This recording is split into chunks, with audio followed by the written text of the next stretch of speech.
Bueno, la pregunta que se debe plantear el caso es cuál es el alcance de las obligaciones estatales frente a los pueblos en aislamiento en el Ecuador.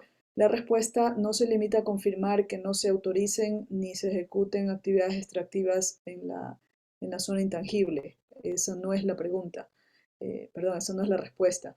En un enfoque garantista, como manda el derecho a los derechos humanos, la respuesta es que el Ecuador tiene la obligación de tomar todas las medidas necesarias y suficientes para el goce pleno y libre de los pueblos en aislamiento de todos sus derechos, no solamente el no contacto y no solamente la supervivencia básica, y ciertamente no solamente con respecto a las actividades en ese territorio que el Ecuador llama la zona intangible. Los derechos de los pueblos en aislamiento no son solamente los que indica el artículo 57 en el párrafo enumerado que se refiere específicamente a ellos. Esos son derechos que son específicos a su situación particular de no contacto, pero esa condición no les impide ser titulares de todos los demás derechos de los que gozamos el resto de habitantes de este país. Tienen derecho individual y colectivamente al buen vivir, a la vida digna, perdón, al agua, a la nutrición, a la cultura, al ambiente sano, a su propia economía y a su propia subsistencia en sus propios términos. Su derecho al no contacto lo que hace es generar especiales deberes de protección estatal. Y entonces, y aquí viene el kit de la cuestión, cada actividad que el Estado considere autorizar y que de hecho autorizare y que pudiera afectar de alguna manera los derechos de los pueblos en aislamiento, deberá partir mínimamente de un estudio serio de impactos en los pueblos en aislamiento que se ha discutido amplia, participativa y profundamente. La Corte Constitucional ya nos ha dicho que la condición de aislamiento de estos pueblos impone que cualquier propuesta de actividad que implicara la posibilidad de contactos se entenderá como rechazada por esos pueblos. Así lo dijo la Corte en la sentencia sobre la constitucionalidad del decreto 751 de 2019.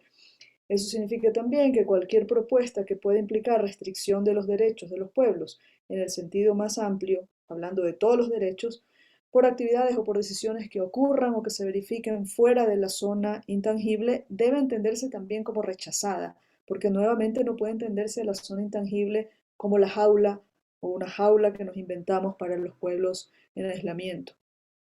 La promesa que hace la Constitución del Ecuador a los individuos y a los colectivos no es derechos de papel, es derechos en serio. Y esa promesa es especial con respecto a pueblos que por su condición pues, no participan de la vida política en el Ecuador. Entonces, cualquier acción o cualquier actividad que el Estado autorice y que pueda afectar a los pueblos tiene que ser demostradamente compatible con la garantía de que ellos puedan ejercitar sus derechos, todos sus derechos, insisto, no solamente el no contacto. En este caso, las decisiones estatales que están siendo discutidas en este proceso no han demostrado esa compatibilidad, no han demostrado ser compatibles con las garantías a los derechos de los pueblos indígenas. Esa demostración está pendiente y será finalmente la base que legítimamente nos permite determinar si las actividades cuestionadas en este proceso son o no son compatibles con las obligaciones estatales de protección a los pueblos aislados. Los accionantes sostienen que no, y lo hacen con razones. No hay compatibilidad en los planes petroleros extractivos del gobierno del Ecuador y la vigencia sostenida y real de los pueblos en aislamiento voluntario. Y el Estado no ha demostrado tampoco esa compatibilidad. Mientras tanto, lo que sí estamos presenciando es cómo la zona intangible está siendo estrangulada por actividades extractivas precisamente contra las cuales se creó esta zona, y esas actividades generan efectos que van más allá de las áreas de intervención. Esa es otra realidad también que se ha evidenciado en este caso.